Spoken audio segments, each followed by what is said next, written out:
Mes chers compatriotes, je veux revenir avec vous sur, encore une fois, la question ukrainienne. Pourquoi ? Pas parce que c'est le sujet quand même majeur de cette campagne électorale qui ne démarre pas en fait, qui est extrêmement atone. C'est l'un des sujets avec un autre sujet sur lequel je reviendrai certainement et qui est le sujet du scandale McKinsey, qui est en train de mal tourner d'ailleurs pour le président actuel, pour Macron, et je m'en félicite.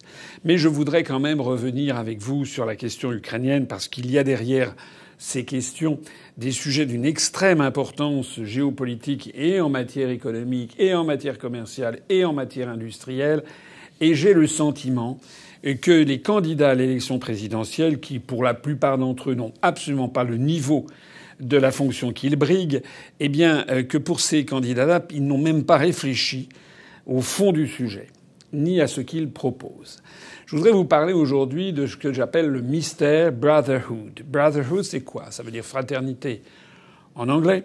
C'est surtout le nom de l'un des gazoducs qui relie les champs de gaz que l'on trouve en Russie à l'Europe occidentale. La Russie vend son gaz à l'Union européenne, enfin à plusieurs pays de l'Union européenne, notamment bien sûr l'Allemagne, mais aussi la Pologne, les Pays-Bas, la Belgique, etc. Et elle le vend comment ? Eh bien, elle le transfère par des gazoducs. Et il y en a 3 actuellement en fonctionnement. Premièrement, ce gazoduc Fraternité, ce gazoduc Brotherhood, qui franchit les frontières de l'Ukraine. Donc il va de la Russie à l'Europe occidentale en passant par l'Ukraine. C'est le premier gazoduc. Il y a un deuxième gazoduc qui s'appelle la Yamal Europe, qui est plus au nord, qui prend d'ailleurs du gaz venant de champs qui sont dans la péninsule de Yamal en Russie, et qui, lui, franchit les frontières de la Biélorussie et de la Pologne. Et puis enfin, il y a un troisième gazoduc qui est encore plus au nord, qui s'appelle Nord Stream, et que l'on a appelé Nord Stream 1 lorsqu'il a été question de faire un Nord Stream 2. Nord Stream qui, lui, envoie le gaz par l'intermédiaire de la mer Baltique. Ce sont les donc 3 gazoducs. Je rappelle aussi au passage que l'Europe occidentale n'a que très peu de réserves énergétiques sur son sol, à part des mines de charbon très polluantes, et puis bien sûr à part l'électricité nucléaire. Et donc, s'agissant du gaz, l'Union européenne importe son gaz à peu près du monde entier, mais la Russie représente à peu près 55% des approvisionnements de l'Union européenne. Voilà. La France étant l'un des pays qui importe le moins de Russie, nous n'importons que, si j'ose dire, 20%, ce qui est déjà quand même considérable, mais nous avons des approvisionnements plus diversifiés, notamment que l'Allemagne. Alors donc, il y a 3 gazoducs. Le premier qui franchit l'Ukraine, le deuxième la Biélorussie et la Pologne, le troisième qui passe dans la mer Baltique. Vous savez, on en a beaucoup parlé au cours des dernières années, qu'il y avait un projet qui d'ailleurs a été mené à bien, qui a été construit jusqu'à la fin, qui était Nord Stream 2, qui doublait Nord Stream 1, de telle sorte que ces approvisionnements ne dépendent pas du bon vouloir des pays traversés, notamment des pays avec lesquels la Russie est en délicatesse. Je pense tout spécialement, bien sûr, à l'Ukraine, mais aussi à la Pologne. Alors, ce qu'il faut savoir, et ça, les gens n'en parlent pas beaucoup, c'est le moins que l'on puisse dire, ni dans les médias, ni pendant cette campagne qui n'a pas lieu. Ce qu'il faut savoir, c'est que il y a des accords pluriannuels qui sont signés entre la Russie et les pays par lesquels transitent les gazoducs qui livrent du gaz à l'Europe. C'est le cas avec l'Ukraine. Il y a eu le 22 décembre 2019 un contrat qui a été signé, un contrat pluriannuel, un accord pluriannuel. Il était -1 puisque la date butoir était le 31 décembre 2019. Le 22 décembre 2019, le président Poutine d'un côté, le président Zelensky de l'autre, je ne vous les présente plus, maintenant tout le monde les connaît, ont signé un accord pour livrer à l'Europe occidentale du gaz sur les 5 ans 2020-2024, 2020, 2021, 2022, 2023, 2024, ça fait bien 5 ans. Cet accord qui est un accord donc de transit pour envoyer du gaz. Quelles sont les modalités de cet accord ? Les modalités de cet accord, c'est qu'en 2020, la première année, eh bien, la Russie s'engage à exporter par ce gazoduc à un minimum de 65 milliards de mètres cubes dans l'année.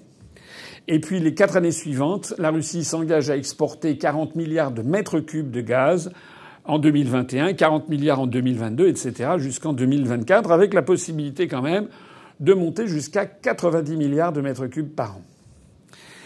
En contrepartie de quoi? L'Ukraine, d'abord, a reçu 2,9 milliards de dollars de la part de la Russie, qui réglait ainsi un contentieux antérieur.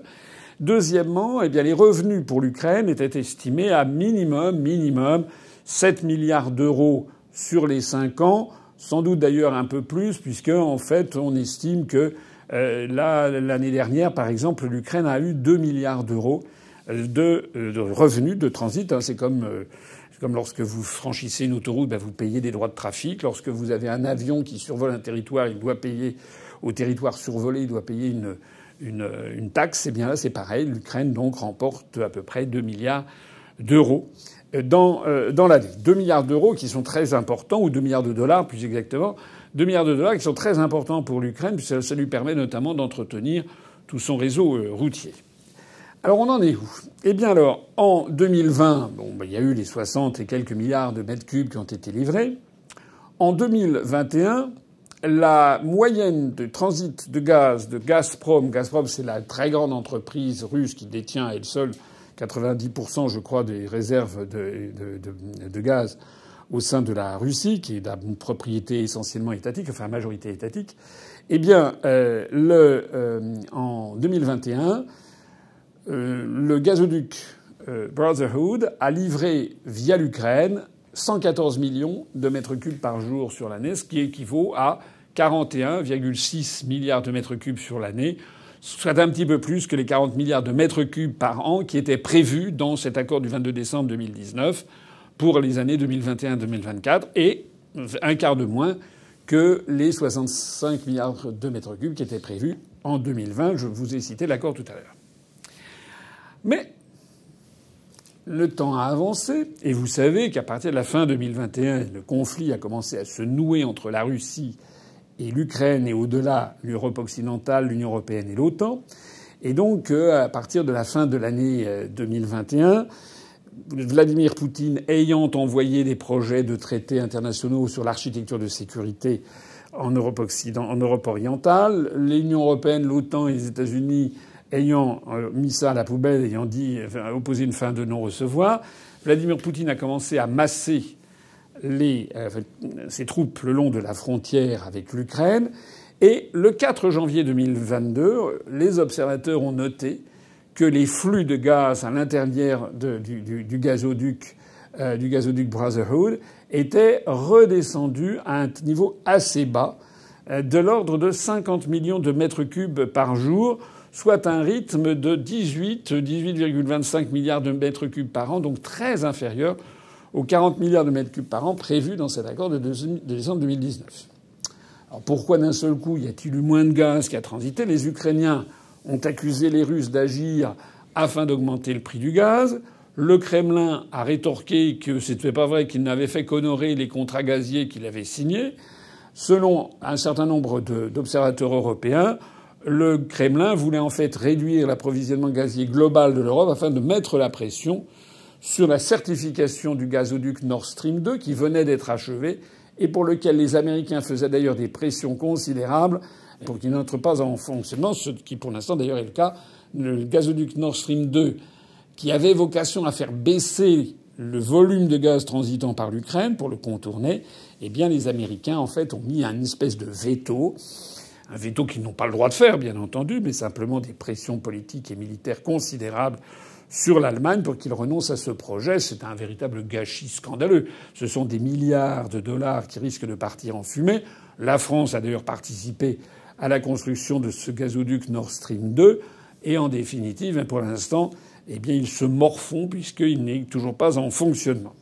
L'une des raisons pour lesquelles d'ailleurs les États-Unis s'opposent à Nord Stream 2, c'est parce qu'ils ont bien compris que ce Nord Stream 2, qui a été voulu par l'Allemagne et par la Russie, permet d'augmenter le contournement des pays centraux et notamment le contournement de la Pologne et encore plus le contournement de l'Ukraine.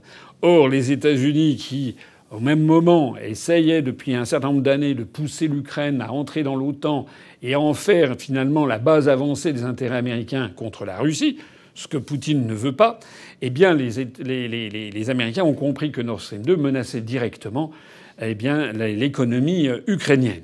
On n'en est plus là, parce que ça, c'était donc au début de 2022.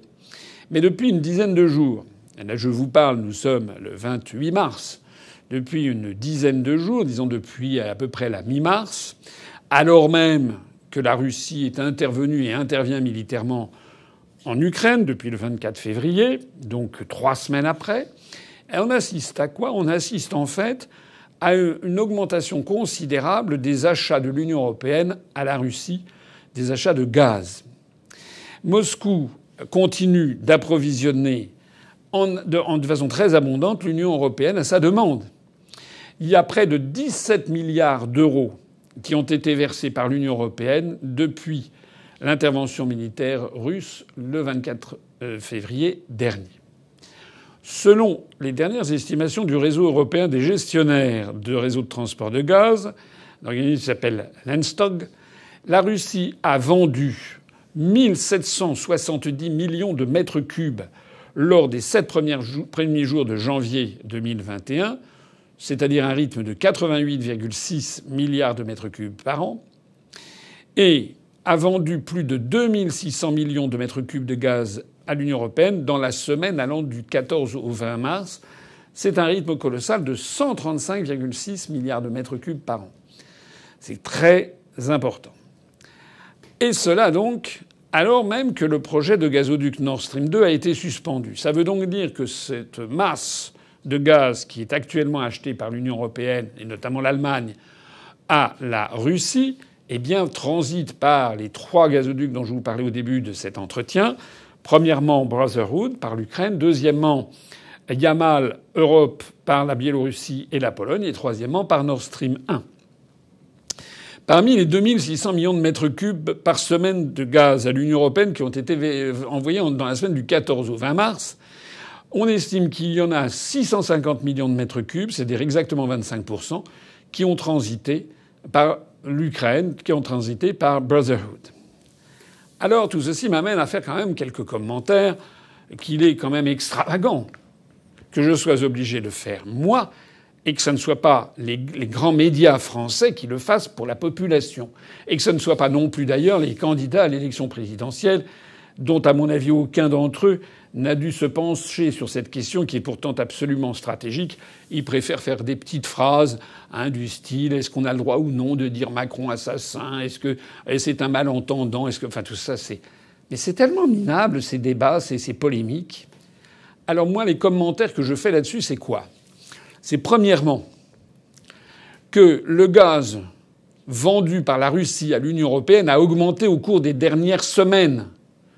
Donc tout le bins que l'on nous raconte sur les sanctions, sur ça va être terrible, sur ci et sur ça, eh bien c'est de la gnognotte. En fait, l'Union européenne ment. En fait, on l'a su un petit peu dans la presse, mais on n'en a pas tiré toutes les conclusions. Ce que l'on a su dans la presse, c'est que l'Allemagne a mis son veto aux sanctions sur l'importation de pétrole et de gaz. Ils en ont trop besoin. Alors il est vrai que les États-Unis sont arrivés derrière en disant il faut absolument que vous achetiez maintenant mon gaz à moi ou vous alliez ailleurs. Il est vrai aussi que il y a des contrats en cours, les choses sont très lentes à faire évoluer, il faut signer d'autres contrats avec d'autres partenaires, il faut que d'autres partenaires comme le Qatar, l'Arabie Saoudite ou je ne sais pas qui puissent avoir des marges de manœuvre pour vendre des hydrocarbures. Tout ça, ça ne se fait pas d'un claquement de doigts, mais ça veut dire en toute hypothèse qu'on est dans cette situation baroque que de voir les pays de l'Union européenne passer leur temps à dénigrer, c'est moins compliqué, à insulter constamment Poutine, son régime, etc., à menacer les pires sanctions, mais en même temps, tel Tartuffe, tel des hypocrites totaux, en train d'essayer d'augmenter les livraisons de gaz de la Russie et payer cash, d'ailleurs, payer de plus en plus cher. Donc ça, c'est le premier point.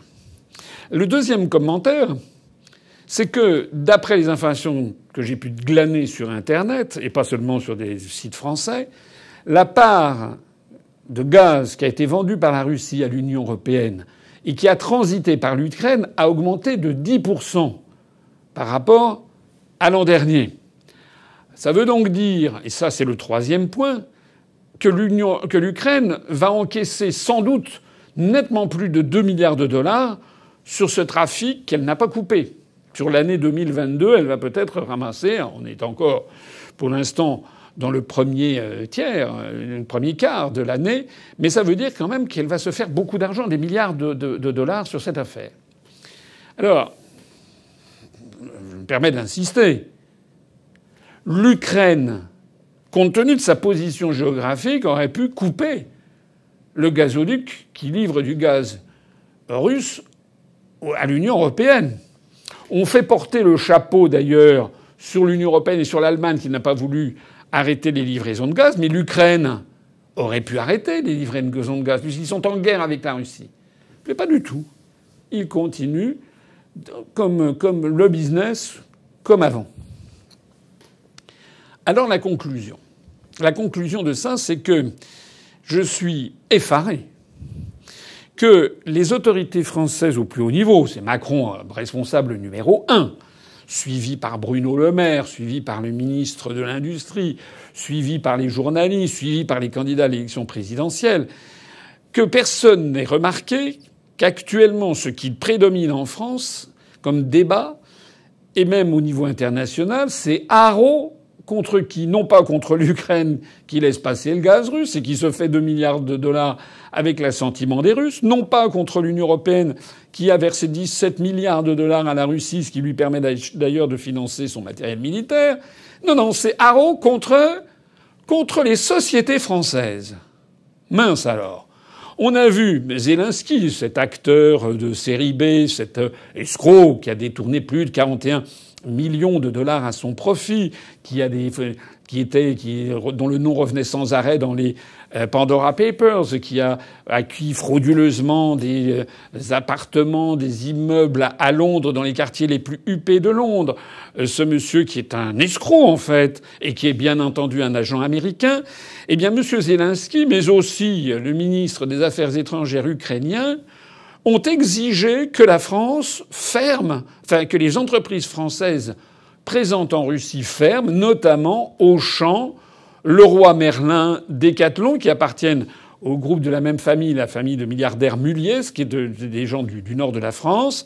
On a vu, par exemple, le ministère de la Défense ukrainien qui s'est fendu d'un tweet absolument ravageur qui a dit « Leroy Merlin est devenu la première entreprise au monde à financer le bombardement de ses propres magasins et à tuer ses propres employés. C'est une cupidité inhumaine et déchirante. » C'est vraiment scandaleux.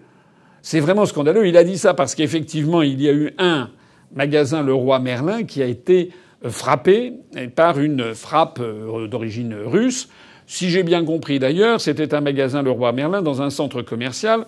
Et le centre commercial, eh bien, il y avait des engins militaires ukrainiens qui se cachaient dans les sous-sols du centre commercial, puisque c'est une habitude, semble-t-il, assez avérée, d'ailleurs totalement contraire au droit de la guerre, au droit international, que de prendre des cibles de civils, que de prendre des boucliers civils pour se protéger. Donc, en l'espèce, c'est tout à fait choquant. J'ai vu alors dans ce haro général contre les entreprises françaises, j'ai vu également que les Anonymous, eh bien maintenant, passent leur temps à demander, à exiger, font des campagnes pour que les entreprises françaises présentes en Russie ferment boutique.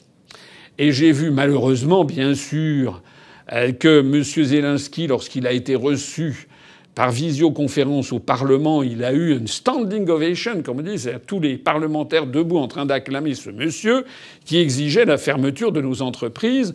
Le même Zelensky qui, pendant qu'il exige la fermeture des entreprises françaises, ramasse du pognon avec les Russes sur la livraison de gaz par l'intermédiaire du gazoduc Brotherhood. Est-ce que vous voyez l'immensité de l'escroquerie? C'est fascinant. Ce qui me fascine aussi, c'est de voir la crétinerie collective de notre représentation nationale. Ce qui me fascine, c'est de voir 14 parlementaires, je crois, ou élus de EELV qui sont allés devant le siège de Total ou je ne sais pas quoi pour réclamer sur l'air des lampions la fermeture des entreprises françaises. Il faut regarder les choses en face. C'est une escroquerie et il y a derrière des intérêts très importants.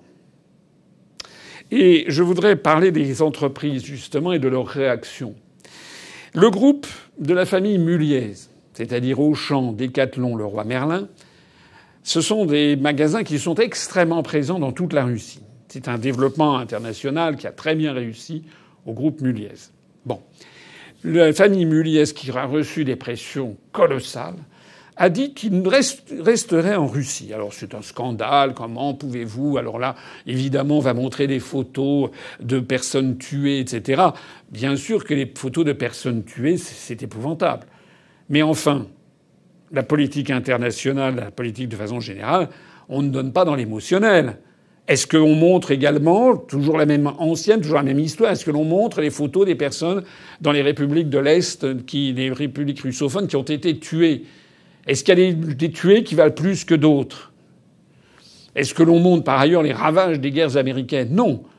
Il s'agit donc d'un procédé assez classique, en fait, d'intimidation, de manipulation de l'opinion publique, où l'on met en avant des photos effectivement touchantes, mais pour s'attaquer à des intérêts économiques et financiers considérables.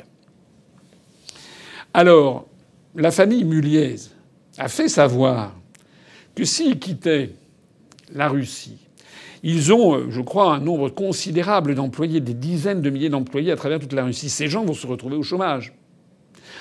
Comme ils auront quitté la Russie, leurs avoirs seront saisis, nationalisés, et sans doute ils perdront des milliards. Parce que j'imagine que les dédommagements seront très faibles. Je signale également que bonjour pour revenir un jour en Russie après s'être parti comme ça, comme un malpropre, en disant non, la Russie ça sent trop mauvais, je n'y vais plus. Nul ne sait d'ailleurs combien de temps va durer cette guerre. Si c'est fait pour durer 15 ans, c'est pas la même chose que si ça s'arrête dans 15 jours. Et si ça s'arrête dans 15 jours, vous imaginez l'incroyable mauvaise gestion, l'incroyable délire que représentait le fait de saboter des investissements français qui se sont étalés sur peut-être 20 ans pour avoir un des principaux réseaux de distribution en Russie, que ce soit pour des matériels de sport comme Decathlon, que ce soit pour le matériel pour la maison avec Leroy Merlin, que ce soit l'alimentation ou bien des vêtements, etc., avec le groupe Auchan. Et tout ceci, pourquoi? Tout ceci parce que il faudrait se saborder comme ça pour une idée générale, au moment même où le gouvernement de Kiev fait ses affaires avec le gouvernement de Moscou pour laisser passer du gaz. Quand même des limites à la jobardise. D'autant plus que je suis désolé, mais si on ferme Auchan, ou si on ferme Decathlon, ou si on ferme Leroy Merlin, qui c'est qui sera pénalisé? Ça sera le peuple russe, qui pourra pas aller manger, qui pourra moins aller manger, et qui aura du mal à se trouver des fournitures sportives. Donc ça participe de quoi, en fait? Est-ce qu'il y a des gens qui croient vraiment que le peuple russe est un peuple qui je ne sais pas, un peuple de mijaurés qui, à partir du moment où ils pourraient pas s'acheter comme ça un t-shirt de chez Decathlon, aussitôt vont faire pression sur leurs élus politiques pour qu'ils changent de politique? Non. Non. Le peuple russe est connu depuis des siècles pour sa capacité à endurer, à souffrir pour la patrie. Il voit les choses comme ça. C'est un peuple qui n'a pas l'habitude, c'est le moins que l'on puisse dire, de la démocratie à l'occidentale. Ils ne l'ont jamais eu. Voilà. Avant, c'était sous les tsars, c'était la loi du Knut. Ça s'était pas beaucoup amélioré d'ailleurs. C'était des autocrates. Voilà. Que ce soit la dynastie des Romanov ou la dynastie antérieure. Et puis après, l'Union soviétique, c'était pas non plus une grande démocratie. Et puis finalement, le régime actuel, même si ce que je vais dire là va faire pousser des cris d'orfraie, c'est sans doute, dans toute l'histoire de la Russie, le régime le moins dictatorial qui soit. Je m'avance un petit peu, mais c'est la vérité. C'est quand même il y a quand même des partis politiques qui peuvent concourir. Russie Unie, le parti de Poutine, il fait 70% des suffrages. Bon, je ne dis pas que c'est une grande démocratie impeccable. Bon, mais je dis que dans toute l'histoire russe, c'est quelque chose qui est plutôt mieux que ce qu'ils ont eu. Plutôt mieux. Voilà. Mais surtout, ce que je dis, c'est que la fermeture de ces entreprises françaises ne changerait strictement rien, sauf pour des entreprises d'autres pays étrangers qui se diraient je vais prendre la place ensuite. Il y a un grand proverbe français qui dit qui va à la chasse perd sa place. Mais si les Français se retirent de la grande distribution Auchan, Leroy Merlin ou Decathlon, il y aura évidemment d'autres entreprises qui prendront la suite. D'abord, les installations qu'ils ont créées seront reprises, nationalisées, peut-être revendues à des oligarques. Et donc ce seront des entreprises russes qui reprendront à leur compte tout le savoir-faire des entreprises françaises. Et donc en fait, ça ne changera pas forcément grand-chose pour le peuple russe. Ou alors, eh bien, il y aura des entreprises chinoises, coréennes, ou je ne sais pas quoi, ou singapouriennes, qui viendront et qui prendront la place. Je note que le groupe Muliez, qui est un groupe privé, a dû regarder bien la situation de façon rationnelle et a donc dit à l'État français d'aller se faire voir et qu'ils ne retireraient pas leur société de Russie. Et je les approuve. Et je trouve d'ailleurs que de ce point de vue-là, le MEDEF, qui normalement est censé défendre les entreprises françaises, aurait dû monter au créneau pour dire que ça suffit, les entreprises, de déstabilisation de l'économie et de l'industrie française à l'étranger. Parce qu'à chaque fois, il y a toujours une bonne raison. Total, par exemple. Total, c'est pareil. Total, maintenant, il faudrait que Total quitte la Russie. Et on dit, regardez, BP ou Shell ont quitté la Russie, il faut que Total fasse pareil. Oui, sauf que c'est pas du tout pareil. Parce que BP ou Shell envisageaient déjà depuis un certain nombre d'années de retirer de Russie. Ils ont d'autres projets. Ils ont pas, vous savez, une entreprise, elle fait des choix géostratégiques. C'est surtout ces très grands groupes pétroliers qui ont ce qu'on appelle des global players, c'est-à-dire des joueurs mondiaux, pour parler dans le jargon des marchés financiers. Eh bien, Total, en profitant des traditionnelles bonnes relations entre la France et la Russie, et qui remontent à des siècles, en tout cas, oui, des siècles, on peut même remonter très loin, eh bien, Total a fait, depuis un certain nombre d'années, le choix d'investir beaucoup en Russie. Il faut savoir que la Russie, c'est 16% des réserves mondiales prouvées de gaz. C'est un Eldorado. Il faut savoir que là-dessus, Total donc a acheté des blocs, n'est-ce pas, d'exploitation, notamment dans la péninsule de Yamal. Et pour Total, les réserves de Total, les réserves que Total a acquises, sont les plus importantes, je crois, du monde, devant même les réserves qu'ils ont, par exemple, en Norvège ou au large de l'Afrique, au Nigeria, par exemple, puisque Total essaie d'être présent partout, là où il y a des champs gaziers ou des champs pétroliers. Bon. Donc, la présence de Total en Russie est absolument fondamentale. Et bien entendu, je ne fais pas de dessin, mais vous savez que les réserves en pétrole et en gaz sont plutôt déclinantes, semble-t-il. Il semble qu'on ait franchi le pic pétrolier. Donc, en tout cas, il y a une demande sans cesse croissante. Et les réserves, eh bien, on n'en trouve pas énormément, peut-être parce qu'on n'a pas assez cherché. En attendant, donc, c'est une lutte au couteau entre les grandes entreprises, les grands majors pétroliers du monde. Et donc, Total se trouvant à la tête d'une réserve très importante en Russie, il va pas se tirer une balle dans la tête pour s'en aller de Russie, pour que ça soit là aussi repris par, en fait, des investisseurs, soit russes, soit chinois, coréens, hongkongais, indiens, etc., etc. Donc, M. Pouyanné, le PDG de Total, a été reçu par Bruno Le Maire, notre génial ministre des Finances, qui lui a demandé de se retirer de Russie. Et M. Pouyanné, le PDG de Total, a répondu, j'imagine très poliment, bien sûr, face au ministre, mais il a répondu non. Et il a eu raison. Il a eu raison pour les intérêts de son très grand groupe, qui est quand même un des plus grands groupes français. Il a eu raison parce que ça assure aussi, d'une certaine façon, la sécurité d'approvisionnement du peuple français. Et je regrette de constater que j'ai vu qu'il y a 14 élus, je crois EELV, qui sont allés manifester comme ça, comme des étourdis. Alors on leur dit « Ah, Total, c'est pas bien. Ah, je vais aller manifester. » Il n'y a aucune réflexion. Et un pois chiche dans la tête. On leur dit de manifester. C'est même pas qui leur dit d'aller manifester. Ils y vont. Il faut aller manifester contre ce pauvre peuple ukrainien, ces méchants Russes. Je rappelle ici encore une fois qu'au même moment, l'Ukraine fait son affaire avec la Russie pour laisser passer le gaz russe vers l'Union européenne et se prendre 3 milliards d'euros, 2 à 3 milliards d'euros dans l'année, qui doivent d'ailleurs se terminer certainement dans certaines... Il doit y avoir des petites dérivations, n'est-ce pas, puisque M. Zelensky en est familier. Et puis il y a une dernière entreprise qui est dans le collimateur. Dans le collimateur des grands médias internationaux, des médias français, dans le collimateur de toutes nos consciences morales du type Yannick Jadot et compagnie, c'est Renault. C'est l'entreprise française Renault. Alors là, Renault a décidé, parce que ça n'est pas un groupe totalement privé, parce que l'actionnaire de référence, comme on dit, c'est-à-dire le premier actionnaire, c'est l'État, avec 15,01% des parts, devant Nissan qui a 15%. Il y a énormément de flottants dans le capital, beaucoup de tout petits porteurs, mais Renault, le principal actionnaire, même s'il n'a que 15%, c'est l'État. Donc le patron de Renault, lorsqu'il a été convoqué par M. Bruno Le Maire, ou par Dieu sait qui, ou peut-être par Macron, eh bien il a pensé sans doute qu'il fallait qu'il obéisse à son actionnaire de référence. Mais ce qui vient de se passer, ce qui est en cours de se passer, est un énorme scandale. Pourquoi ?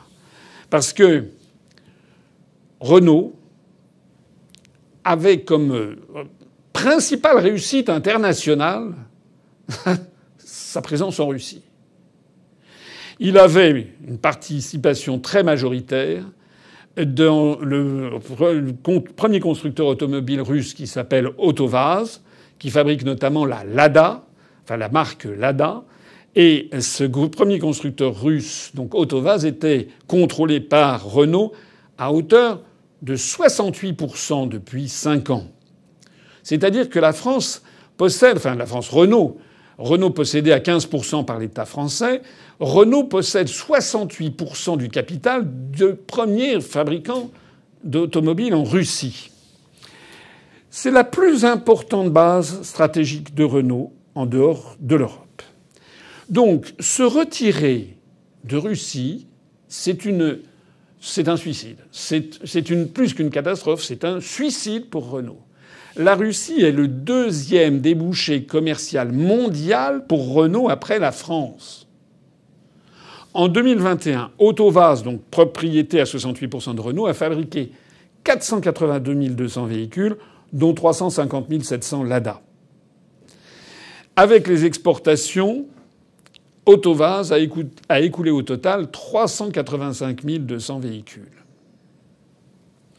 La Russie représente donc 18% des volumes totaux de vente du groupe Renault, juste derrière la France qui est à 19%, et largement devant les autres marchés du monde, puisque l'Allemagne ne représente que 6,6% des ventes de Renault, l'Italie 5,7%, le Brésil 4,7%, la Turquie 4,3%, l'Inde 3,5%.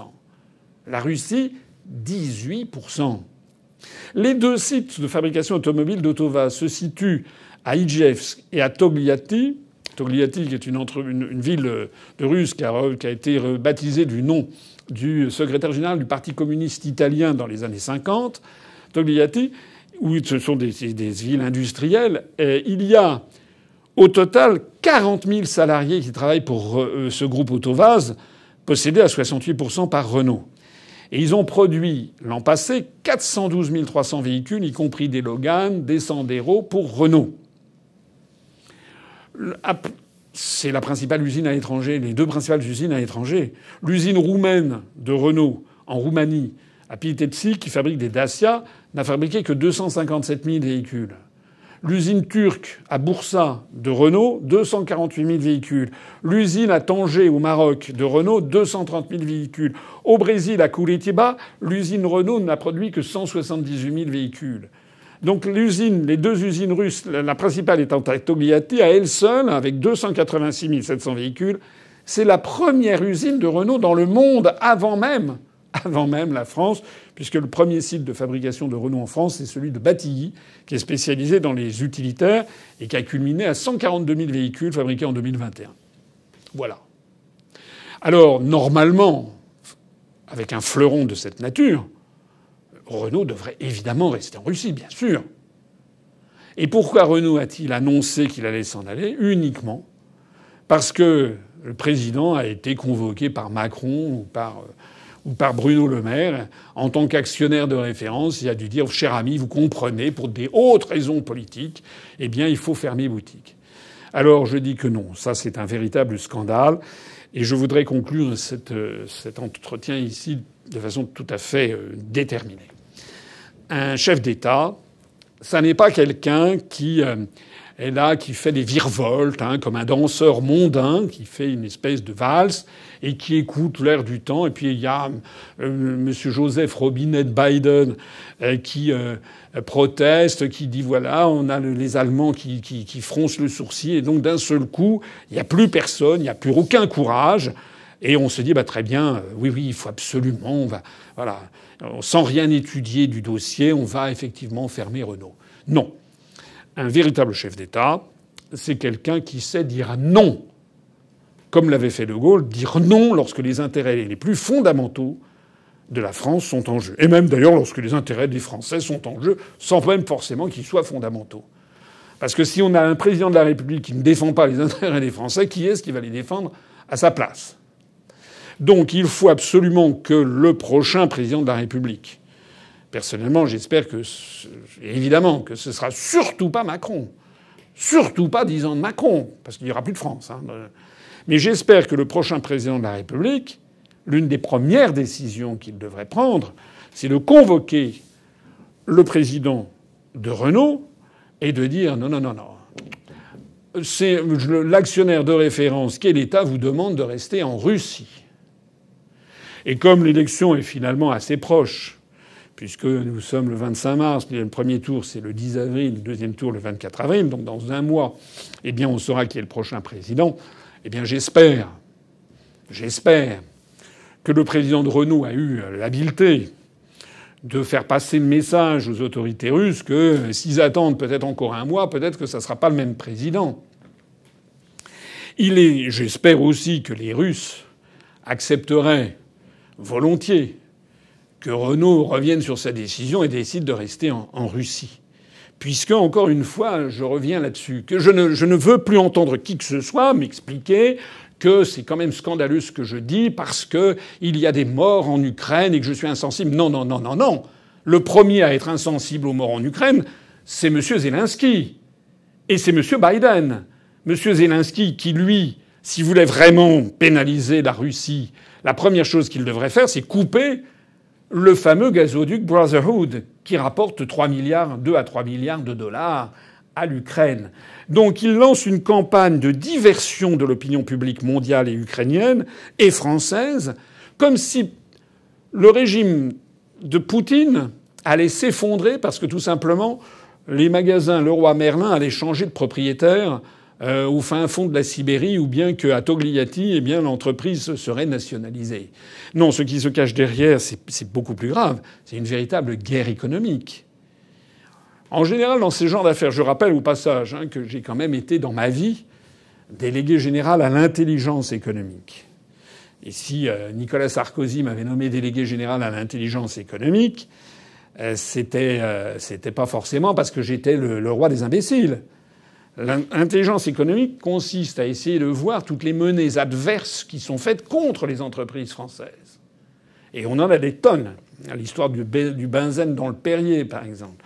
C'est une histoire des années 80. Il y avait eu l'eau minérale qui est produite à Vergès, dans le Gard, qui est pétillante, que tout le monde connaît, a eu un développement international très important dans les années 80, avec des exportations au Japon et aux États-Unis, où ça a été une très grande success story, comme on dit, c'était un très grand succès. Jusqu'au jour où on a découvert dans je ne sais pas quel hypermarché au fin fond de l'Arizona ou autre, des bouteilles de Perrier où il y avait, paraît-il, des traces de benzène. Eh bien, ça a ruiné pendant 1 an et demi, 2 ans le succès de Perrier sur place, parce que c'était en fait très probablement un concurrent malveillant qui avait acheté les bouteilles de Perrier, avait injecté du benzène dedans, l'avait remis discrètement dans les rayons et puis ensuite avait fait du scandale. Bon, par l'intermédiaire des médias. C'est ce qu'on appelle la guerre économique. Donc ce qu'il faut savoir là-dedans, c'est que les entreprises comme Auchan, Leroy Merlin, Decathlon, Renault, Total ont des positions très importantes en ce moment en Russie, et qu'il y a des petits copains, pourquoi pas des Américains d'ailleurs, peut-être que Walmart, la plus grande entreprise de distribution au monde, se dit peut-être, tiens, si on pouvait torpiller Auchan, ça serait pas forcément plus mal.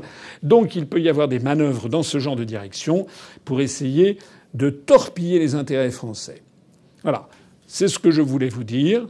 Je suis accablé devant l'incompétence, l'irréflexion des élites qui nous dirigent. Macron n'a pas à considérer que la première tâche qu'il a à faire au monde, c'est de défendre les intérêts ukrainiens dans une affaire qui, d'ailleurs, comme vous le savez, j'ai eu l'occasion de l'exprimer longuement, la guerre en Ukraine, la responsabilité numéro 1, ça n'est pas Poutine. La responsabilité numéro 1, c'est l'OTAN et les États-Unis d'Amérique.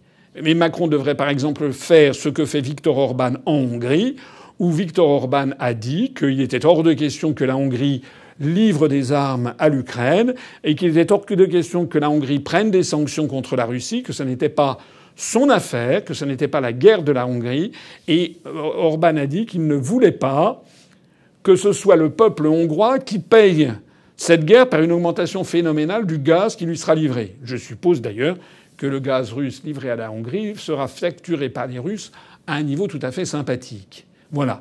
Eh bien, de la même façon, le devoir de M. Macron, c'était de protéger les intérêts des entreprises françaises et les intérêts de la France. Je terminerai d'ailleurs là-dessus. Parce que depuis 15 ans, depuis même plus longtemps, puisque je mène ma croisade contre l'Union européenne depuis bien plus longtemps.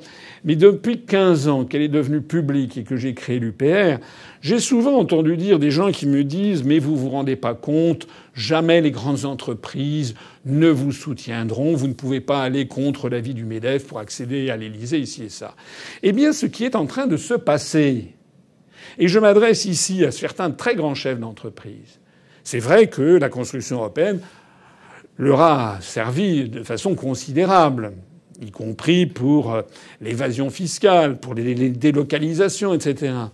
Mais ce qui est en train de se produire, c'est que l'Union européenne, devenant de plus en plus belliciste, étant de plus en plus sous la coupe guerrière des États-Unis d'Amérique, qui voient leur domination mondiale s'effondrer, eh bien, de plus en plus, l'Union européenne prend des sanctions avec la planète entière.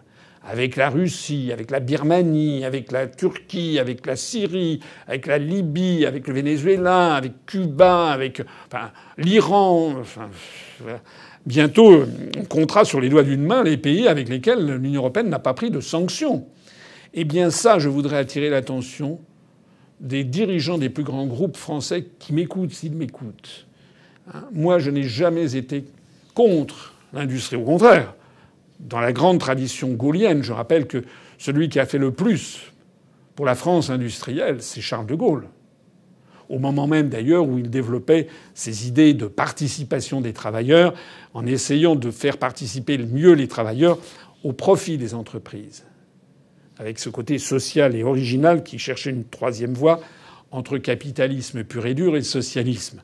Donc, mais de Gaulle, suivi par Pompidou, avait fait de l'impératif industriel quelque chose d'absolument important parce que c'est là qu'est la clé de l'augmentation du niveau de vie des Français. Voilà. Et donc, je trouve que beaucoup de chefs d'entreprise devraient réfléchir. Est-ce que c'est bien raisonnable que la France continue à rester dans l'Union européenne et dans l'OTAN, qui nous entraînent dans des politiques d'exclusion, qui nous ferment des marchés considérables? Parce que je rappelle quand même qu'au point où on est lancé, on va bientôt aussi prendre des sanctions contre la Chine. Et si donc la France est obligée de prendre des sanctions contre la Russie, contre la Chine, et si l'Occident fait ça, l'Occident va se réduire à peau de chagrin. Voilà ce que je voulais vous dire. Encore une fois, en rappelant bien le fond de tout ça. Le fond de tout ça, c'est que la France est les dindons de la farce, puisque ceux qui exigent que nous fermions nos entreprises, pour un intérêt nul, sauf peut-être parce qu'ils sont stipendiés par d'autres concurrents venus d'autres pays, mais ceux qui exigent cela, au premier rang desquels Zelensky, le même accepte que son pays livre de plus en plus de gaz à l'Union européenne venu de Russie pour prendre 2 à 3 milliards de dollars pour l'Ukraine et peut-être un petit peu pour ses poches. Voilà à quoi nous avons affaire. Il est de grande urgence que les Français chassent du pouvoir des gens aussi incompétents que Macron et sa bande. Vive la République et vive la France quand même.